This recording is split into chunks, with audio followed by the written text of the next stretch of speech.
साथियों, आज कहानी भारत और न्यूजीलैंड के बीच खेले गए उस महामुकाबले की जब न्यूजीलैंड से मिले लगभग 350 रनों के लक्ष्य का पीछा करने के दौरान न्यूजीलैंड के गेंदबाजों ने रोहित शर्मा, विराट कोहली, गौतम गंभीर, युवराज सिंह, पार्थिव पटेल जैसे 5 भारतीय महारथी खिलाड़ियों को आउट करके पवेलियन का रास्ता दिखा दिया था। और जब भारतीय टीम को जीत के लिए आखिर के 8 ओवरों में लगभग 100 रनों की जरूरत थी, तब कीवी गेंदबाजों द्वारा 5 भारतीय खिलाड़ियों को आउट करके जीत से पहले जीत का जश्न मनाकर भारतीय टीम के खिलाड़ियों के साथ साथ पूरे हिंदुस्तान का मजाक उड़ा रहे थे। इतना ही नहीं, जब न्यूजीलैंड से मिले लगभग 350 रनों के लक्ष्य का पीछा करने के दौरान भारतीय टीम के 5 खिलाड़ी आउट होकर पवेलियन चले गए थे, तब न्यूजीलैंड के साथ साथ पूरी दुनिया ने यह मान लिया था कि अब हिंदुस्तानी ये मुकाबला किसी भी कीमत पर नहीं जीत सकते। लेकिन खबरदार, जो न्यूजीलैंड भारतीय टीम के 5 खिलाड़ियों को आउट करके इस मुकाबले में जीत से पहले जीत का जश्न मना रहे थे, वो शायद ये भूल चुका था कि हिंदुस्तान की मिट्टी और इस मिट्टी ने एक से बढ़कर एक बब्बर शेरों को जन्म दिया था, जो 100% हारी हुई बाजी को भी जीत में बदलने की पूरी क्षमता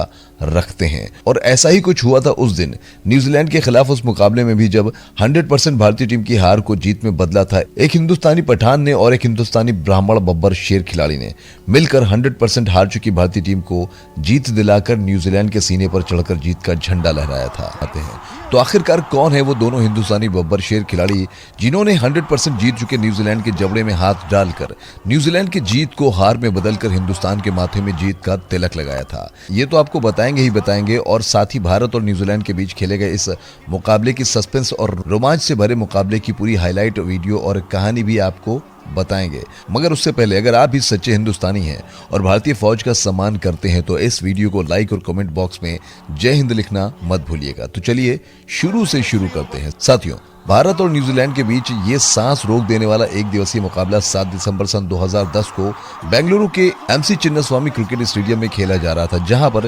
न्यूजीलैंड के कप्तान डेनियल विक्टोरी ने टॉस जीतकर पहले बल्लेबाजी करने का फैसला किया। न्यूजीलैंड के कप्तान ने टॉस जीतकर पहले बल्लेबाजी करने के फैसले के बाद न्यूजीलैंड की तरफ से मैदान पर ओपन करने आते हैं खतरनाक मार्टिन गुप्टिल और ब्रैंडन मैककलम। तो वहीं भारतीय टीम की तरफ से गेंदबाजी में पारी का आगाज किया जहीर खान ने, और जहीर खान के पहले ही ओवर में ब्रैंडन मैककलम ने बैक टू बैक 2 चौके जड़कर पारी का आगाज करके ब्रैंडन मैककलम ने मार्टिन गुप्टिल के साथ मिलकर भारतीय टीम के गेंदबाजों पर भूखे शेर की तरह टूट पड़ा। इस दौरान न्यूजीलैंड के इन दोनों ओपनर बल्लेबाजों ने कुछ इस तरीके से भारतीय टीम के गेंदबाजों की लाइन और लेंथ को तबाह और बर्बाद करके 7 ओवर की समाप्ति तक न्यूजीलैंड के स्कोर को 60 रनों के करीब पहुंचाकर न्यूजीलैंड को विस्फोटक शुरुआत दिलाई।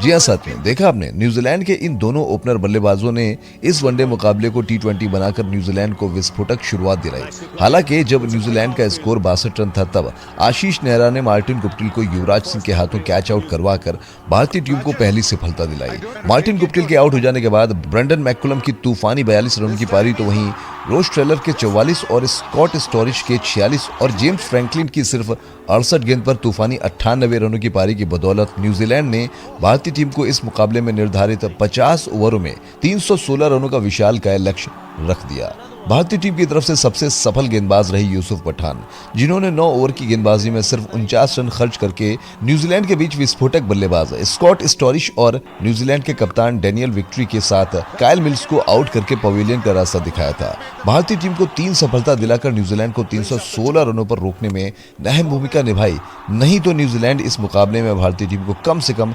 350 रनों का लक्ष्य देता। साथियों, न्यूजीलैंड ने भारतीय टीम को इस मुकाबले में 316 रनों का विशाल लक्ष्य दिया था, और ये 316 रनों का लक्ष्य भारतीय टीम के लिए आसान होने वाले नहीं थे, क्योंकि इस 316 रनों के लक्ष्य का पीछा करने के दौरान भारतीय टीम को वीरेंद्र सहवाग, सचिन तेंदुलकर और महेंद्र सिंह धोनी जैसे महारथियों के बिना ही न्यूजीलैंड की उस गेंदबाजी का सामना करना था, जिसमें Kyle Mills, Tim Southee, Daniel Vettori जैसे खतरनाक गेंदबाज हुआ करते थे, जो उस समय दुनिया के नंबर 1 गेंदबाज माने जाते थे। जी हाँ साथियों, आपको बता दें कि इस मुकाबले में न तो सचिन तेंदुलकर, न ही वीरेंद्र सहवाग और न ही महेंद्र सिंह धोनी भारतीय टीम का हिस्सा थे, और भारतीय टीम के इन दिग्गज खिलाड़ियों के बिना न्यूजीलैंड की घातक गेंदबाजी के सामने भारतीय टीम के लिए ये 316 रनों का लक्ष्य लोहे के उस चने के समान था, जिसे चबाना भारतीय टीम के लिए आसान नहीं था। ऐसी हालत में मुकाबले की शुरुआत होती है और भारतीय टीम की तरफ से मैदान पर ओपन करने आते हैं पार्थिव पटेल, और पार्थिव पटेल के साथ भारतीय कप्तान गौतम गंभीर। Time, however, 315 runs behind them, and if their bowlers can Kyle mills ने अपने पहले ओवर में जबरदस्त गेंदबाजी करते हुए गौतम गंभीर को एक भी रन बनाने का मौका नहीं दिया। पहले ओवर की समाप्ति के बाद न्यूजीलैंड की तरफ से गेंदबाजी में पारी का दूसरा ओवर लेकर आता है टिम साउदी, और टिम साउदी के सामने थे अपने छोटे मियां यानी कि पार्थिव पटेल, और पार्थिव पटेल ने टिम साउदी की तीसरी गेंद पर अपने बल्ले का मुंह खोलते हुए ऑफ साइड के क्षेत्र में जबरदस्त प्रहार करके गेंद को बाउंड्री लाइन के बाहर 4 रनों के लिए भेजकर न सिर्फ अपना बल्कि इस चौके के साथ पार्थिव पटेल ने भारतीय टीम का खाता भी खोला। इस चौके के बाद अपने छोटी मियां यानी कि पार्थिव पटेल विकराल रूप धारण करके कुछ इस तरीके से न्यूजीलैंड के गेंदबाजों पर प्रहार करना प्रारंभ किया, जिसे आप इस वीडियो के जरिए पहले देखिए।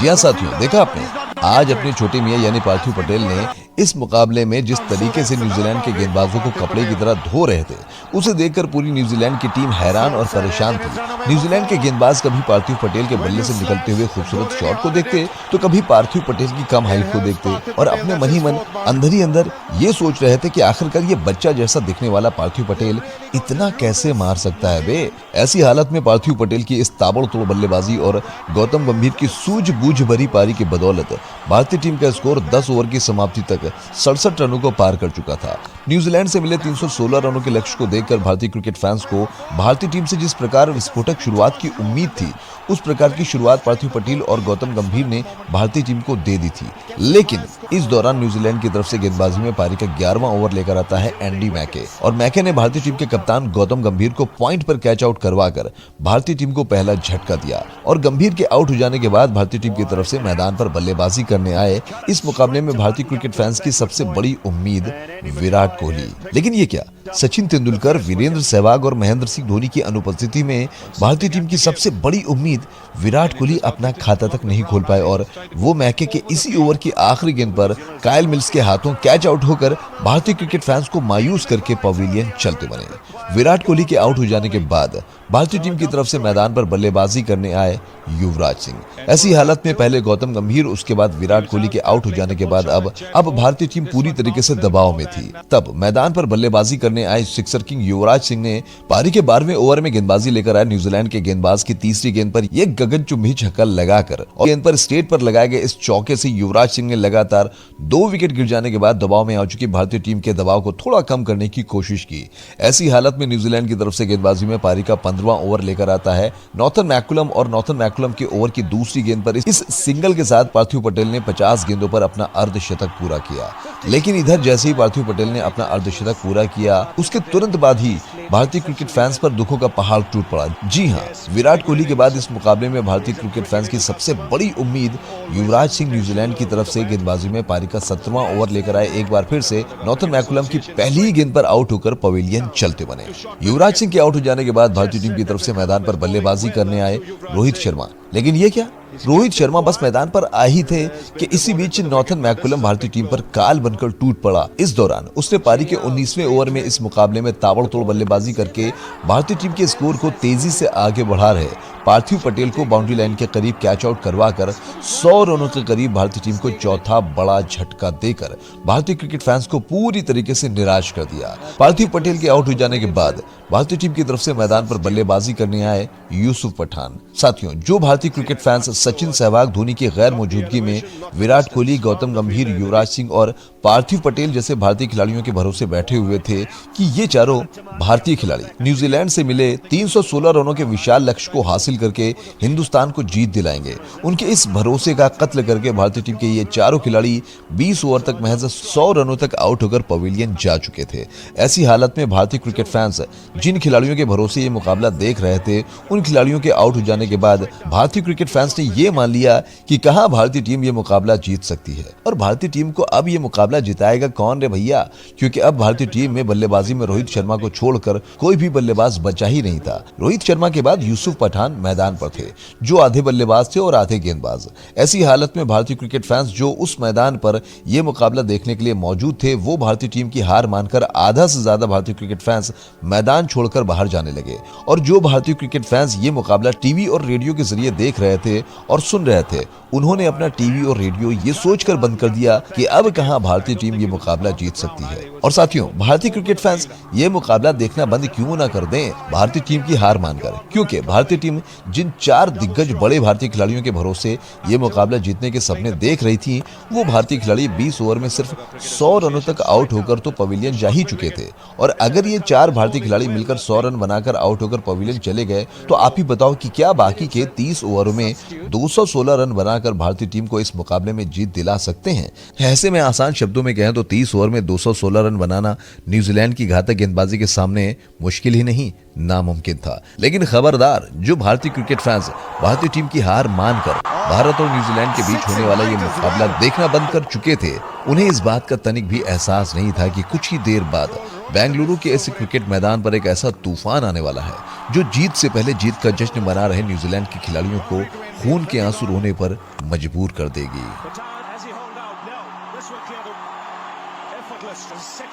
जिसकी शुरुआत करते हैं युवराज सिंह के बाद इंडिया ही नहीं बल्कि पूरी दुनिया के सबसे बड़े sixer king hitman Rohit Sharma ji. जी हां, न्यूजीलैंड की तरफ से गेंदबाजी में पारी का 23वां ओवर लेकर आता है नेथन मैकुलम और मैकुलम के ओवर की दूसरी गेंद पर अपने हिटमैन भैया ने कदमों का इस्तेमाल करके उस गेंद पर ऐसा जबरदस्त प्रहार किया कि गेंद हिटमैन के बैट पर लगने के बाद तारामंडल से होते हुए सीधे बाउंड्री लाइन के बाहर 6 रनों के लिए जा पहुंची। रोहित शर्मा ने मैकुलम के ओवर की दूसरी गेंद पर छक्का लगाने के बाद स्ट्राइक दे दिया बड़े मियां को, यानी कि यूसुफ पठान को, और पठान ने भी मैकुलम के ओवर की 5वीं गेंद पर अपने बैट को गदा बनाकर उसके ऊपर ऐसा जबरदस्त प्रहार किया कि गेंद पठान के बैट पर लगने के बाद तोप से निकले गोले से भी अधिक तेज बाउंड्री लाइन के बाहर 6 रनों के लिए जा पहुंची। न्यूजीलैंड के सबसे खतरनाक स्पिन गेंदबाज नॉथन मैकुलम, जिसने इस मुकाबले में अपनी घातक गेंदबाजी से पहले युवराज सिंह, उसके बाद पार्थिव पटेल को आउट करके भारतीय टीम को पूरी तरीके से दबाव में लाकर खड़ा कर दिया था। उस मैकुलम के इस ओवर में इन दोनों भारतीय बब्बर शेरों ने एक छक्के ठोक कर कुल 15 रन लेकर दबाव में दिख रही भारतीय टीम को दबाव से बाहर निकालकर भारतीय क्रिकेट फैंस के चेहरे पर मुस्कान लाते हुए रोहित शर्मा और यूसुफ पठान ने इस ओवर के बाद कुछ इस तरीके से अपने बल्लेबाजी से न्यूजीलैंड के खतरनाक गेंदबाजों की खातिरदारी करना शुरू किया, जिसे अब हम आपको बताएंगे नहीं बल्कि इस वीडियो के जरिए दिखाएंगे। और ये रहा हिटमैन का हिटमैनिया शो और Pathan power hitting show.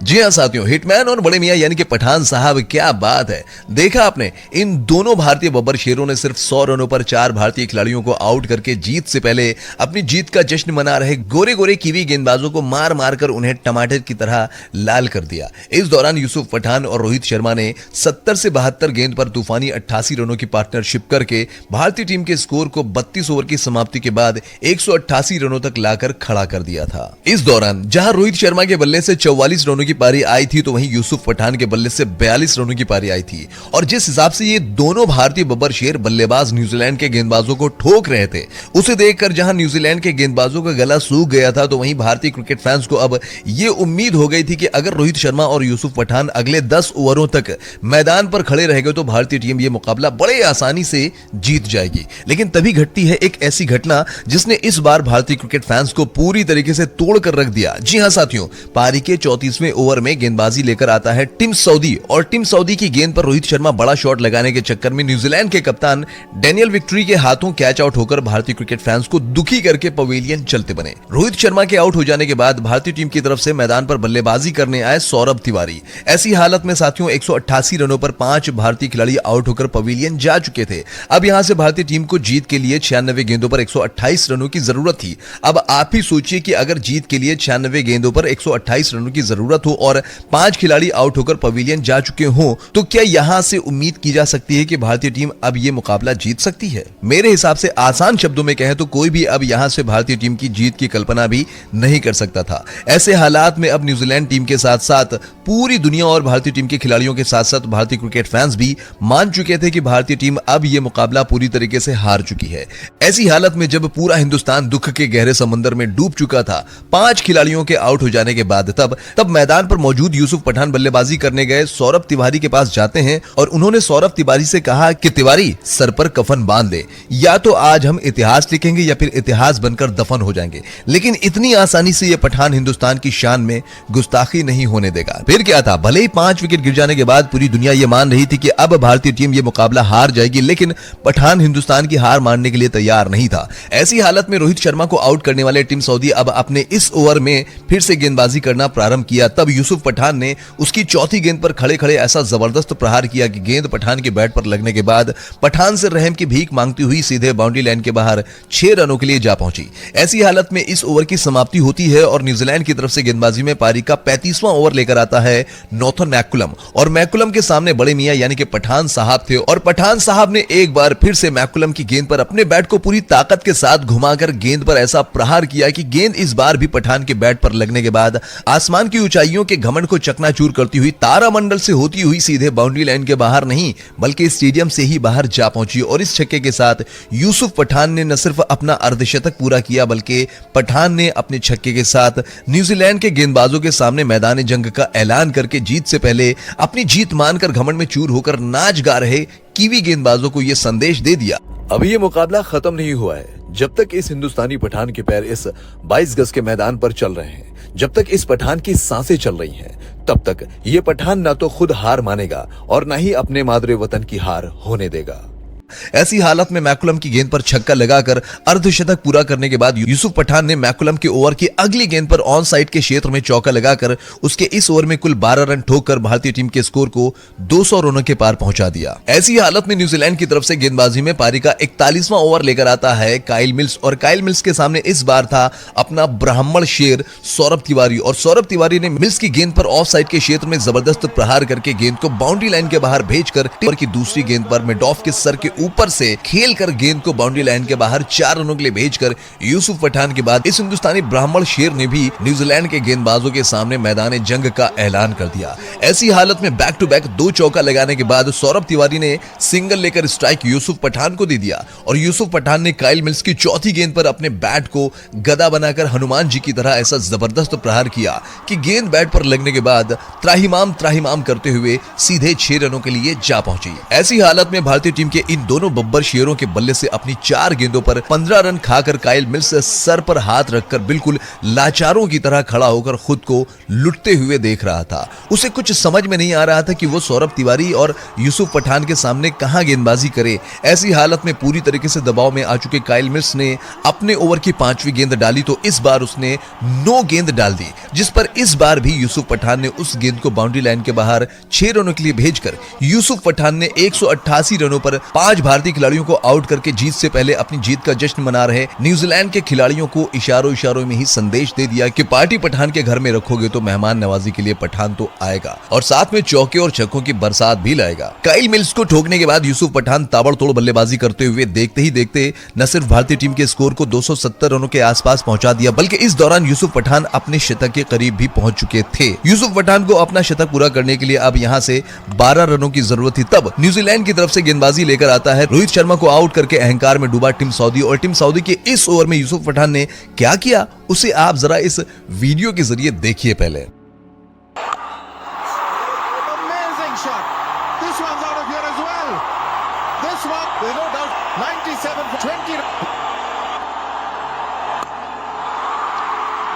What a shot! Magnificent 100, one of the best you will ever see. Stand up and salute this man.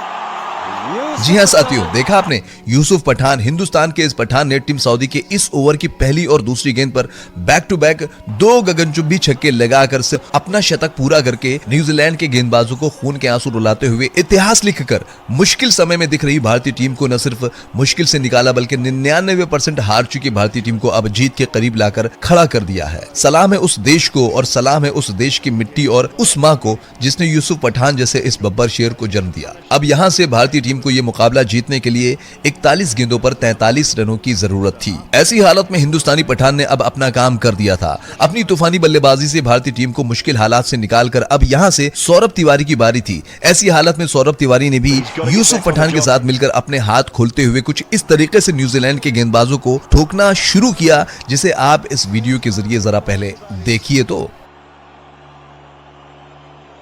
जी हाँ साथियों, देखा आपने, एक तरफ से हिंदुस्तानी पठान तो वहीं दूसरी तरफ से हिंदुस्तानी ब्राह्मण शेर ने मिलकर न्यूजीलैंड के गेंदबाजों को कपड़े की तरह धोते हुए देखते ही देखते भारतीय टीम को जीत के करीब लाकर खड़ा कर दिया। अब यहां से भारतीय टीम को यह मुकाबला जीतने के लिए 9 गेंद पर, जी हां सिर्फ 9 गेंद पर 2 रनों की जरूरत थी। तब स्ट्राइक पर थे पठान और पठान ने सिंगल लेकर स्ट्राइक सौरभ तिवारी को दे दिया। पठान चाहते तो जिस गेंद पर सिंगल लिया था उस गेंद पर छक्का भी लगा सकते थे, क्योंकि यूसुफ पठान इस मुकाबले में अब तक कुल 7 छक्के ठोक चुके थे। लेकिन उन्होंने सिंगल इसलिए लिया क्योंकि भारतीय टीम में नए नए आए सौरभ तिवारी को मौका देना चाहते थे और सौरभ तिवारी ने अपने बल्ले से हिंदुस्तान के माथे पर जीत का तिलक लगाए और वही किया सौरभ तिवारी ने। सौरभ तिवारी ने स्ट्राइक पाने के बाद न्यूजीलैंड के गेंदबाज की गेंद पर जबरदस्त प्रहार करके गेंद को बाउंड्री लाइन के बाहर 6 रनों के लिए भेजकर इस छक्के के साथ हिंदुस्तान के माथे पर इस ब्राह्मण और पठान ने मिलकर जीत का तिलक लगाया। जी हाँ साथियों, भारतीय टीम इस मुकाबले को 7 गेंद शेष रहते ही जीत चुकी थी,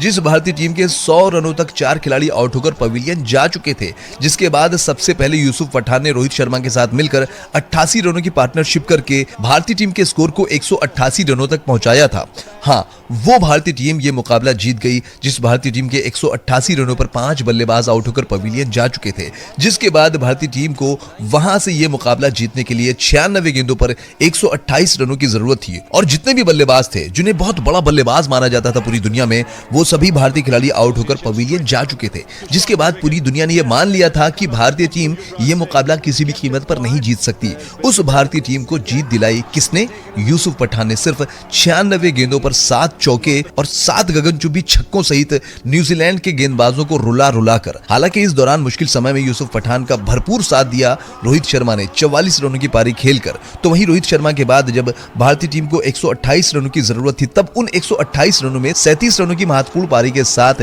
एक छोर से विकेट को संभाल के रखा सौरभ तिवारी ने। इसलिए इस मुकाबले में मिली इस जीत में हम सौरभ तिवारी के योगदान को भी नहीं भूल सकते हैं। साथियों, इस मुकाबले में यूसुफ पठान ने न सिर्फ 96 गेंदों पर 129 रनों की पारी खेली, बल्कि गेंदबाजी के दौरान यूसुफ पठान ने भारतीय टीम को 3 बड़ी सफलताएं दिलाई, जिसके चलते यूसुफ पठान को मैन ऑफ द मैच चुना गया। साथियों, अंत में चलते चलते बस इतना ही कहूंगा कि यूसुफ पठान को भारतीय टीम में से 7 से 8 नंबर पर बल्लेबाजी करने का मौका मिलता था और इन मौकों पर यूसुफ पठान ने एक बार साउथ अफ्रीका के खिलाफ जब भारतीय टीम के 8 खिलाड़ी 119 रनों पर आउट होकर पवेलियन चले गए थे, तब यूसुफ पठान ने उस मुश्किल घड़ी में 70 गेंद पर 8 चौके और 10 गगनचुंबी छक्कों की मदद से 105 रनों की पारी खेली थी। और इस पारी के अलावा भी यूसुफ पठान ने अपने करियर में न सिर्फ कई ताबड़तोड़ पारी खेलकर भारतीय टीम को जीत दिलाने में अपनी अहम भूमिका निभाई थी, बल्कि अपनी स्पिन गेंदबाजी से भी कई बार भारतीय टीम को जीत दिलाई थी। लेकिन अफसोस, जितनी काबिलियत यूसुफ पठान के अंदर थी, जितने बड़े वो बिग हिटर थे, भारतीय मैनेजमेंट ने यूसुफ पठान को उतने मौके नहीं दिए। तो आज भारतीय क्रिकेट के इतिहास में कपिल देव के बाद अगर किसी ऑलराउंडर का भारतीय क्रिकेट के इतिहास में नाम होता तो वो होते यूसुफ पठान। साथियों, अंत में चलते चलते आपसे बस एक छोटा सा सवाल, आप यूसुफ पठान की इस पारी पर उन्हें 10 में से कितना नंबर देना चाहते हैं? वीडियो में कमेंट करके बताना मत भूलिएगा और चलते चलते हमारे इस YouTube चैनल क्रिकेट SG को सब्सक्राइब करना और अपना प्यार देना मत भूलिए।